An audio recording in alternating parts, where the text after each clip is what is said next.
We got books to people, more flyers to people, and they went home to start more Food Not Bombs chapters. And so not long after that, the chief of police decided he would run on the anti-homeless platform. And that if he was elected, he'd round up all the homeless people, put them in a work camp south of the city with a sign over the entrance saying, "Work shall make you free." And of course, Frank Jordan gets elected, and he starts his program called Quality of Life Enforcement Matrix Program. And so he gets some airplanes from the Justice Department with thermal imaging devices, and they fly up and down the streets to see where the body heat was coming off of sleeping bags and blankets. And we realized we should probably videotape this, and we borrow a video camera from the ACLU. And sure enough, right away in August, there's the first raid at Civic Center Plaza. And they order the homeless to take their shoes off and throw them away in their garbage trucks that they arrive with. They take people's pets off to the pound. They confiscate everybody's sleeping bags and blankets. And they arrest a few people on warrants, take some people off to San Francisco General to the psych ward. And we get video of all that, plus a grandmother struggling to save the photo album of her grandchildren. And we give that video to the TV companies, and Channel 2 Oakland airs that, and the mayor is furious. It makes his Matrix program look inhumane.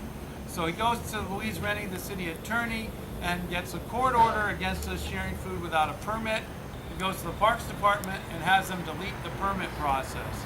So now we start getting arrested for felony conspiracy to serve food in violation of a court order. So we're back to dividing the food into thirds again. This time we called the nuns without the guns. They show back up with the priests. They get arrested. The Carpenters Union gets arrested. This time when the Lawyers Guild comes, they just arrest a couple of homeless people eating. And this goes on and on and on. And then at one point we decide that we're going to have a vigil, that we get an email or letter. Before email, we got a letter from Michael Stoops at the Coalition on Homelessness in Washington, D.C., and they're announcing that they're going to have a national day of action called Housing Now on Thanksgiving weekend. Well, it turns out that a lot of the people that are eating with us had just been living in this hotel across from Glide Memorial Church, but they were evicted by one of the mayor's friends, Mr. Imhoff, because he wanted to turn it from a $25 a night hotel to a $300 a night luxury hotel. And we knew the mayor was going to come to Glide on Thanksgiving morning, cut a piece of turkey, hand it to a homeless person, get his photo taken, and he'd be on his way. So we sneak into that abandoned hotel. When the mayor arrives, we hang banners out the windows, and one of the banners says, "Homes, not jails." This gives us the idea, because the savings loan crisis is happening, that we can go around the city, write down the addresses of all the abandoned homes, go to City Hall to the tax records to see who owned them. In most cases, it was banks suing each other over the mortgage. So then we put our own locks on those buildings. At dinner, we'd make an announcement. Does anyone here want a free place to live? You would be surprised how many homeless people want a free house. It's like so popular.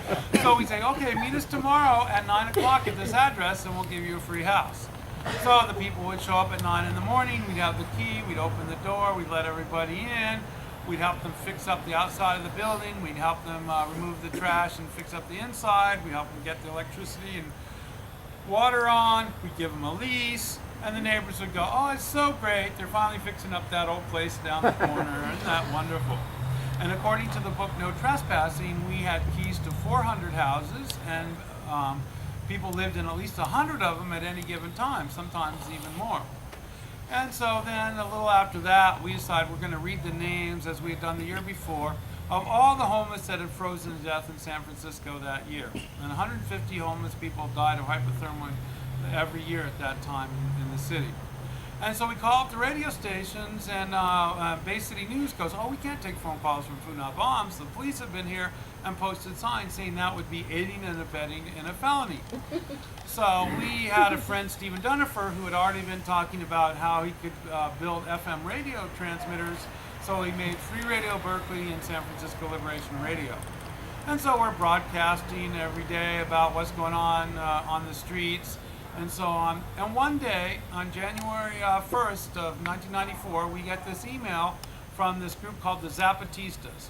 They say, we're having an uprising in Chiapas, Mexico against the North American Free Trade Agreement, and we're wondering if you could read our announcement over your airwaves. We're like, oh, that sounds very nice. So we're reading the communique from the Zapatistas, and we have this like Toyota van that we're using as a radio studio on top of Twin Peaks, and we noticed there's a lot of police barking behind the van. So we pull in the antenna, we put the microphone and mixer underneath the table, we get out some hummus and crackers, we light a candle, the cops look in and we go, oh, Happy New Year's, we're just celebrating, isn't it a beautiful night? And we go, oh, okay, and then eventually they leave, we put the antenna back out, we keep reading about the Zapatistas, and then the next day we're in front of City Hall, we have this big sign saying, Viva Zapatista, no NAFTA, and all these people are coming and supporting us, I think this is a great thing, and this guy comes out of City Hall and he had a cell phone, which was unusual at the time,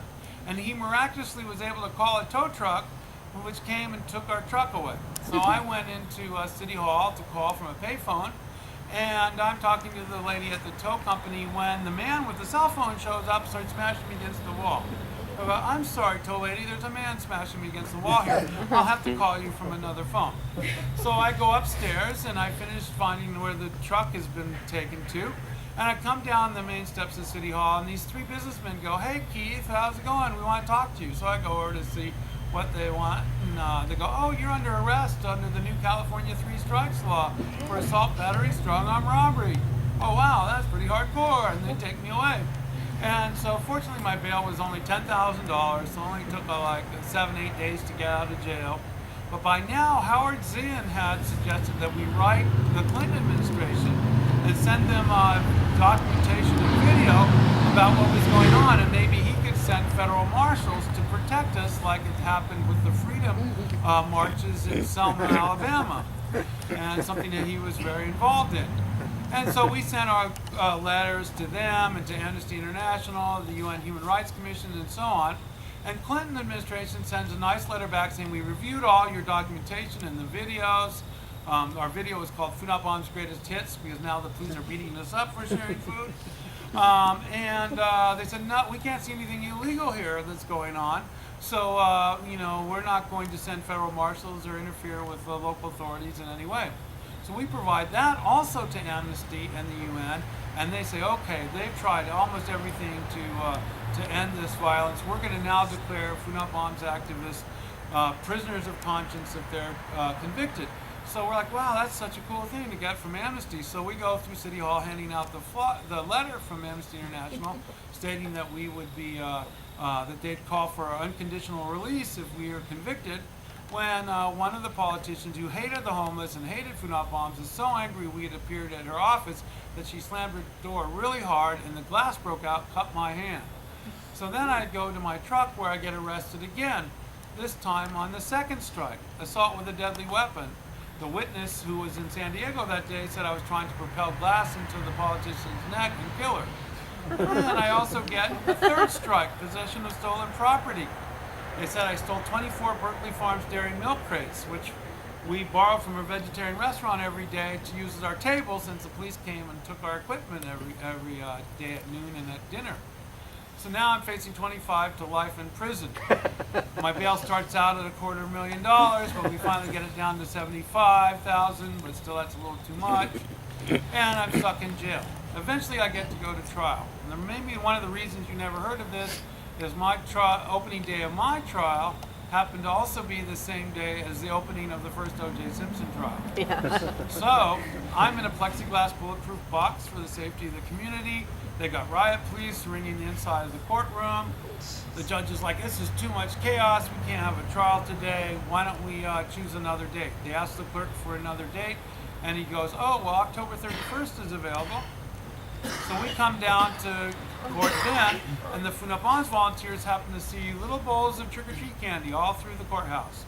So they take the trick-or-treat candy, they go in front of the courthouse, they hand it out, and they get arrested. The courtroom is still surrounded by riot police. I'm still in the plexiglass box. The judge says, oh, we can't have a trial today. It's still too much chaos. So the clerk suggests, okay, what about February 14th?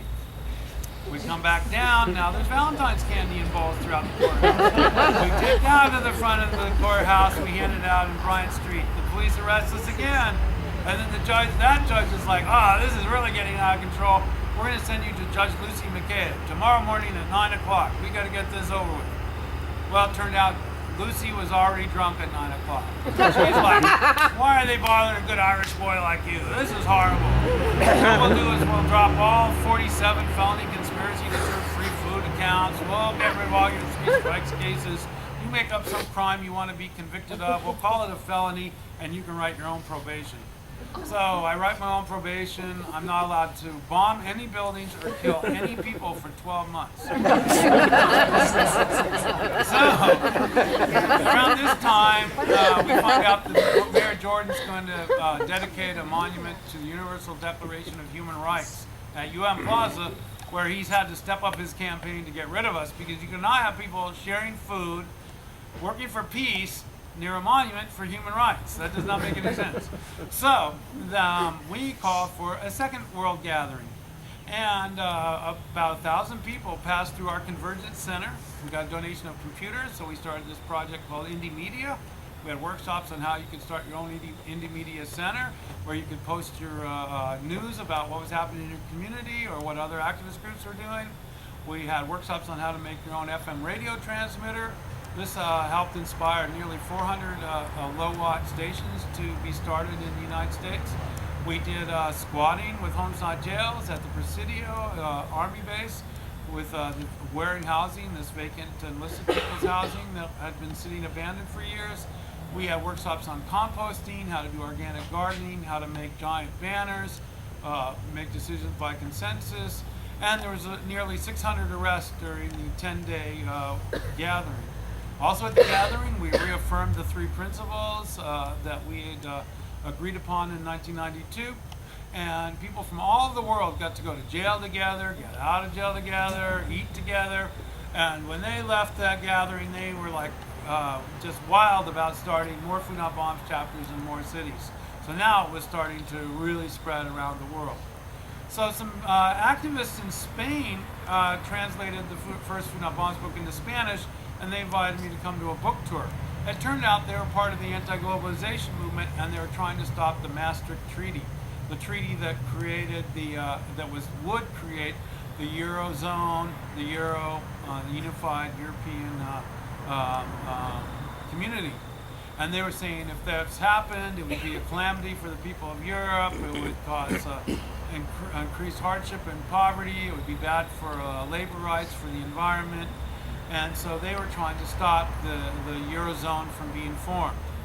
And so we got to talking and said, well, that sounds a lot like NAFTA and what the WTO is doing in general, so why don't we do a tour of the US and Canada advocating that we resist NAFTA and the WTO. So we did the Unfree Trade Tour, visiting 60 cities in North America, and at each stop we would have a discussion at the end, and there'd always lead to, well, we should shut down the WTO if it ever has a summit in North America. So 12 months later, they announced that there's going to be a summit. The first summit would be in Seattle in November of '99. So everyone that signed up on our sign-up sheet, we called them, we wrote them letters, we started organizing, we talked to other environmental groups and labor groups and other organizations. And a group was formed called Direct Action Network, Dan. We had nonviolent preparations in cities all over the United States and Canada. Thousands of people signed a nonviolence pledge, and sure enough, in November of '99, thousands of people shut down the World Trade Organization summit. And then it was shortly after that we received an email from a journalist in Australia. She had been filming had just finished a documentary about Aboriginal people in Earth First trying to stop a gold mine on sacred Aboriginal land, and she said a group, Food Not Bombs, had provided food for 2 years at the base camp, and she wanted to make her next documentary about Food Not Bombs. She wanted to know if I knew anything about Food Not Bombs, and she'd fly over and interview me. I said, well, that's cool, but you should visit Food Not Bombs people all over North America and interview the people that depend on us for food and so on. So we spent 45 days in North America, where she learns that she's won an award for the first documentary and has to go to Spain. I find out that the Food Not Bombs book has been translated by a punk band named Kafka in Genoa, Italy, and they want me to do a book tour of Italy. So we decided to continue filming, and the first city we go to is Zagreb, Croatia. And when we get there, they ask, why aren't you just visiting Zagreb? We have 6 chapters in Croatia. I'm like, wow, I didn't even know there's 6 cities in Croatia. And they tell us how they served 1,000 meals outside the U.S. Embassy in those big World Day protests before the U.S. invasion of Iraq.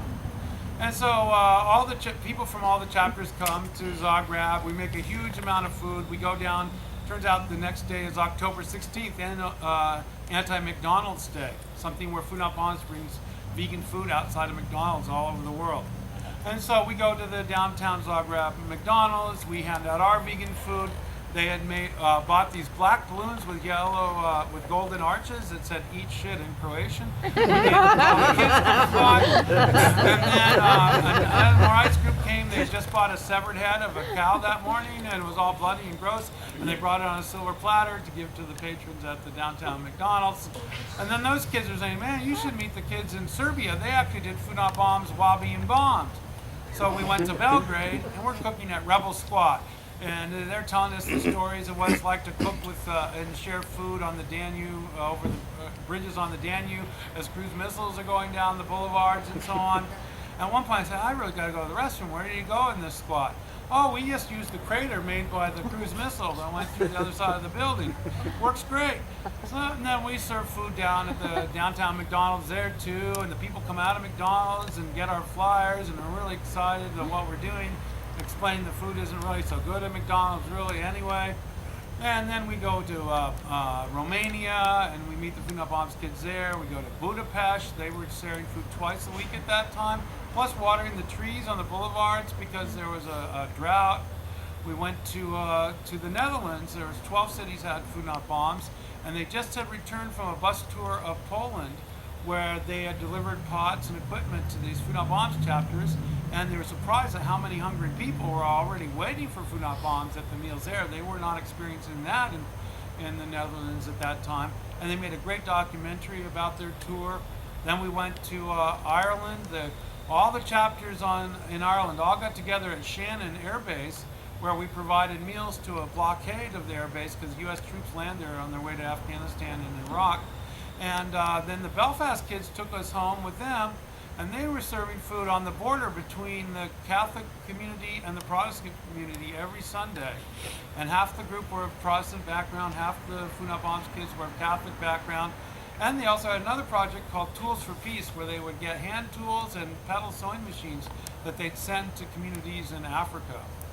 And then we went to Poland, and sure enough, they were amazing. They made their own beer. They had punk albums to raise money for themselves. They had documentaries about each chapter. They gave out food all the time. They had squatted factories and slaughterhouses. It was amazing. Then we went to Slovakia, and my presentation was on national TV and national radio.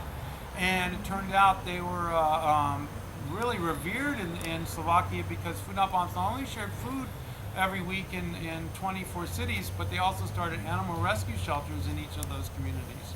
And at that time, they were struggling to defend the rights of the Roma people or the Gypsies. Then we went to Istanbul. We did a Food Not NATO action outside the first McDonald's in the Muslim world. The first guy in line turned out to be the manager. He announced the food was great, and he had his employees come out with trays of ice cream and Coke for free for everybody that came to the action.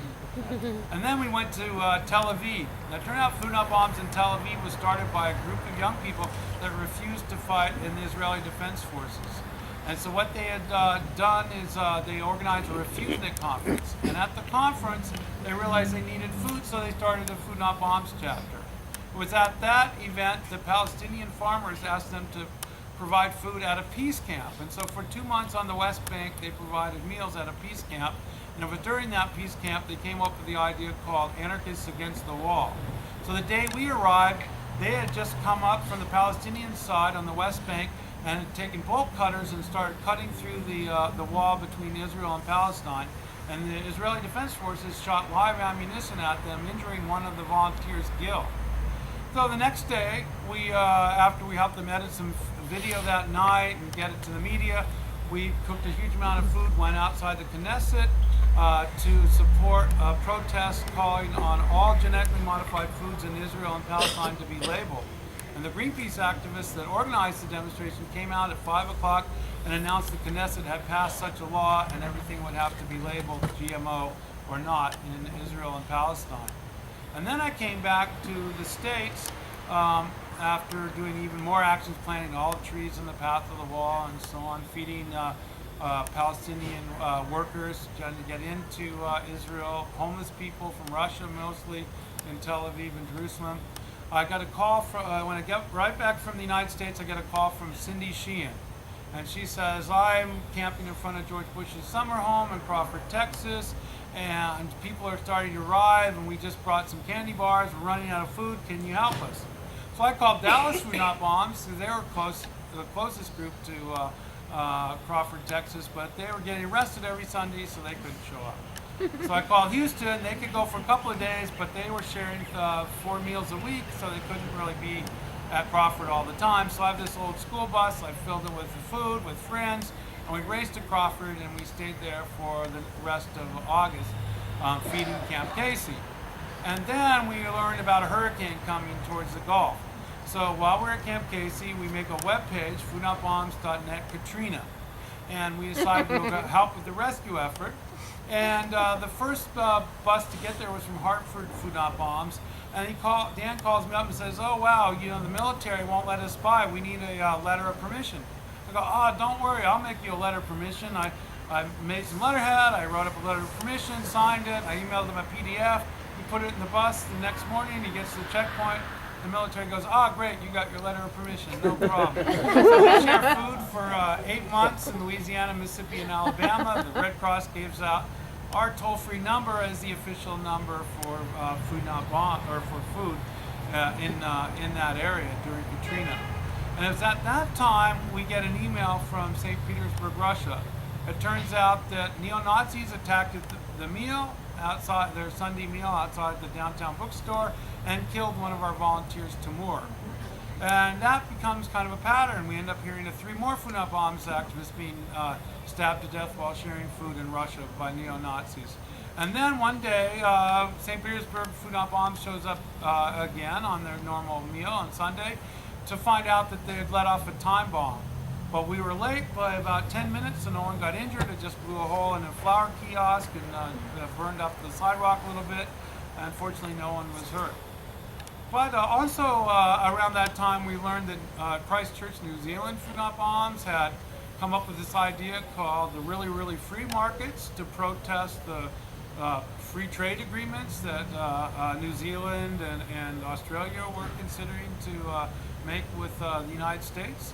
And they were giving away free everything in the parks once a month, not only their meals, but clothing and books and CDs and stuff. And before long, Jakarta Food Not Bombs is doing the Really, Really Free Markets, and it starts to spread all over the world. And eventually, we do the first Really, Really Free Market in the United States at the Free Trade Agreement of the Americas protest in Miami. And another group in Eugene, they keep seeing the truckloads of grass going off to Nevada and Phoenix and Las Vegas from the Willamette Valley. And they went, this is terrible, we're shipping grass to the desert while people are going hungry. So they come up with an idea called Food Not Lawns. And they set up Food Not Lawns community gardens. And before long, Food Not Bombs chapters are digging up vacant lots and teaching people how to start their own community gardens. And Bikes Not Bombs is starting to flourish again, where people collect bike parts and teach kids how to tune up their own bikes and make their own bikes, and they give free bikes to people. The Homes Not Jails gets going even in more cities, because now we're starting to see the housing foreclosure crisis. Not as bad as it gets in 2008, but still already starting. And then Orlando makes a large group feeding law and arrests Eric in 2006, but then in 2011 we lose our federal appeal to the 11th Circuit Court of Appeals in Atlanta, and they start to enforce the large group feeding law, arresting 24 of us in Orlando in June of 2011. But because of the resistance and the fact that Anonymous started blocking Disney World's webpage and the mayor's webpage, Universal Studios webpage, with messages saying end the arrest of food not bombs, they end up giving up, and this fortunately stopped a wave of other cities from enforcing their large group feeding laws. But at that same time, we got an email from Adbusters urging people to participate in Occupy Wall Street. So we started to promote that, and we started to urge people to go to that. We have a big button on the front page of foodnotbombs.net, and sure enough, it starts coming together. And before long, we're getting calls and emails from Food Not Bombs chapters helping with occupations all over the world. In St. Petersburg, Russia, on the anniversary of the Bolshevik Revolution, Food Not Bombs and a group called Share a Slice of the Pie broke into the Aurora, which is the ship that fired the first shot in the Bolshevik Revolution. They climbed up on the mast, took down the Russian flag, and they hooked up an Occupy flag with a skull and crossbones with a pie with a slice taken out of it. And we got news from Moscow Food Not Bombs, what they were doing at Occupy Moscow, and it was just unbelievable the amount of stuff going on through that. So after I was at Wall Street and I helped with Freedom Plaza and McPherson Park in DC and so on, I ended up going to Boston to Occupy Boston. And after delivering a bunch of produce from Western Massachusetts, I set up a table like this, and then I helped with breakfast the next morning. And after breakfast, I'm staffing the table, and these people come by and they go, "Oh wow, we do Food Not Bombs in our community." I go, "What community is that?" And they go, "Oh, we do it in Johannesburg, South Africa. Do you know where that is?" And I go, "Yeah, that's amazing. I haven't heard from you guys in years. I didn't know you were still active." "Oh yeah, we've been doing it for 15 years and never stopping." And it turns out, so I point to the fire hydrant across the street and he say, "Well, that fire hydrant's where we shared the first Food Not Bombs meal on March 26, 1981, in protest to the policies of the Bank of Boston and our concern that their policies would lead to a future where Americans might have to stand in line to eat at soup kitchens." And so those are just some of the things that happened. In Iceland, Reykjavik Food Not Bombs was doing their weekly meal when people were reading the flyer, started talking about the economic conditions that they were facing, and they decided to march on the Parliament building. Pretty soon, that Saturday meal became also a Saturday march. After the meal, it got so large that it ended up the government resigned. They tried to bail out the banks, the government did, but the people voted against it twice, and now they're crowdsourcing a new national constitution. And when I was in Iceland, there was news articles in the local paper saying that they hope Food Not Bombs, now that they helped inspire the uprising against the government and their banking friends, that they start a Homes Not Jails movement so people could come from Europe as on vacation and have a nice place to stay. So anyway, we have a very short movie about Food Not Bombs in Nigeria, and then I would love to answer questions or hear comments and stuff like that, and then people can take literature and check out the things we have here.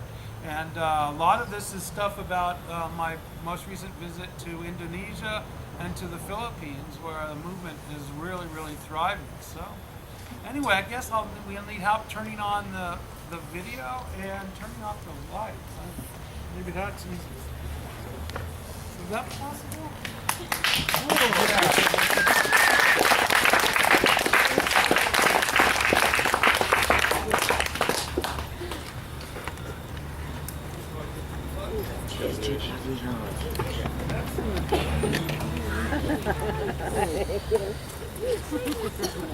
Are you able to do the video? Yeah. I just got you back on, yeah.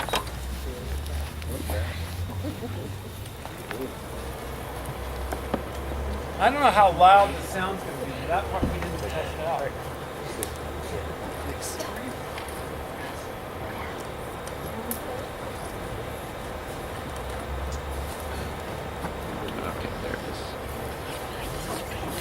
Huh? Yeah, I know. there it is. It's from the computer. Keith, are there any videos on YouTube? Yeah, this is on there a place to plug YouTube, in? and there's Yeah, 50 there's of them on YouTube. Oh yeah, there's a plug. Maybe more questions can happen while we figure out the sound. That'd be portion good. of this. Oh yeah, I've got a question. Yeah. Doesn't bother me. There's a two-part question. You mentioned that you aided the Zapatistas rebels like in the Chiapas in Mexico. And one, like they are a military group. You say you don't support military, like that's kind of contradictory because they are a violent military